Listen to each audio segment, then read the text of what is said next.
Reporting live from the Red Rocks newsroom, I'm Seth Oakley, and tonight we will be having an exclusive interview regarding the Iran nuclear deal. Joining me tonight to discuss this issue, we have Travis Klock and Thomas Hitchcock supporting the deal, and Wade Scadden arguing against the deal.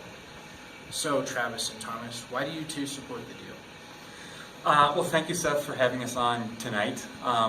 First off, I want to say that the whole point of having the current economic sanctions against Iran was to invite them to the negotiating table to discuss a nuclear deal. Iran has recently agreed to negotiate with the United Nations, so it's our obligation to honor our commitment and construct a diplomatic solution that allows Iran to have a nuclear program, but prohibit their program from being capable of producing a nuclear weapon. Thanks, Travis. That's exactly right. I also like to add that it would lead to a more transparent Iran. As sanctions are lifted, the market price of oil will decrease. In addition, the lifted sanctions will unfreeze many of Iran's assets, which will help strengthen their economy and encourage Iran to move towards a pro-Western democratic government. These sound like pretty good things. I want to turn to Wade now and ask, why are you opposed to this deal? Well, thanks guys for having me on this tonight for this very important issue.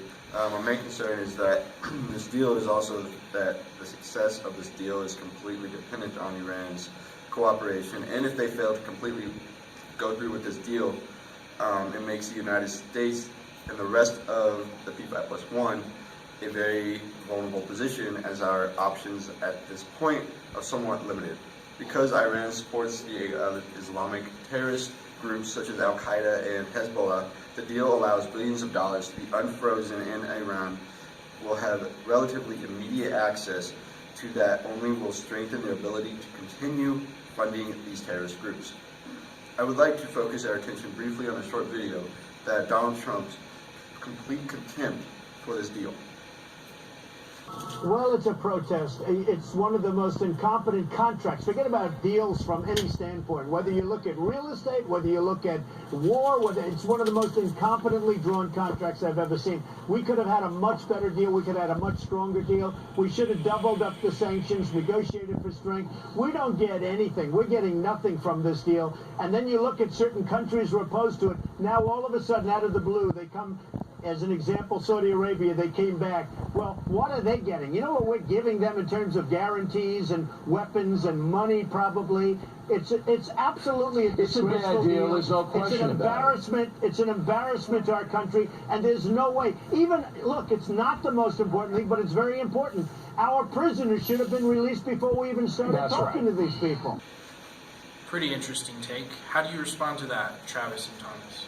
Well, first, I would like to point out that the deal does not remove any of the sanctions on Iran that prohibit Iran from engaging in arms trade with terrorist organizations like Assad and Hezbollah. Additionally, if we fail to come up with a deal, this would only allow Iran to continue its runaway nuclear program. Before the deal was put into place, Iran's breakout time to produce a nuclear weapon was about 2 to 3 months. The deal guarantees that the breakout time will be lengthened to nothing short of 1 year, giving us plenty of time to respond if Iran does in fact violate the agreement. Yeah, thanks, Thomas. I'd also like to add and briefly explain some of the finer details of this deal. The first is that it reduces Iran's ability to enrich uranium from 20% to 3.67%, which is far too low to make a nuclear weapon. Secondly, it requires Iran to reduce its current stockpile of fissile material from 8 tons to 300 kilograms. Thirdly, it reduces the amount of centrifuges from 19,000 to 6,000 centrifuges. Lastly, it requires Iran to convert 2 of its heavy water nuclear facilities at Fordo and Iraq to be converted to research only, while the facility at Natanz will be the only active nuclear facility. I'd like to show a brief clip from the Senate hearing on the Iran nuclear deal showing John Kerry's urgency and full support of this deal. Now, from the day that those talks began, we were crystal clear that we would not accept anything less than a good deal. And we defined it up front as a deal that closed off the 4 pathways to a bomb. The 2 uranium pathways, the 1 plutonium pathway, and the covert pathway. So we set our standard. and we believe we have achieved that standard. After almost 2 years of very intensive talks, the facts are also really crystal clear that the plan that was announced last week in Vienna is in fact a deal that does shut off those pathways and provides us with guarantees through the lifetime of the NPT and the participation of Iran that we will know what they are doing. Now, the chairman mentioned in his opening comments some phrase about unless we give Iran what they want. Folks, they already have what they want. They got it 10 years ago or more. They already have conquered the fuel cycle. Would you care to respond to that, Wade? I would actually. We must keep in mind that when this deal was made, there was no bipartisan support from the Congress.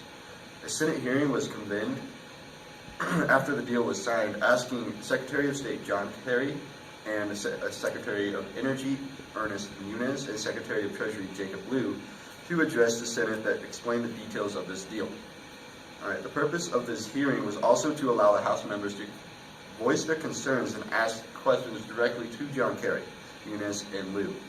One of the main complaints by several senators that, in fact, that was President Obama made no attempt to include Congress members to give their input at this deal.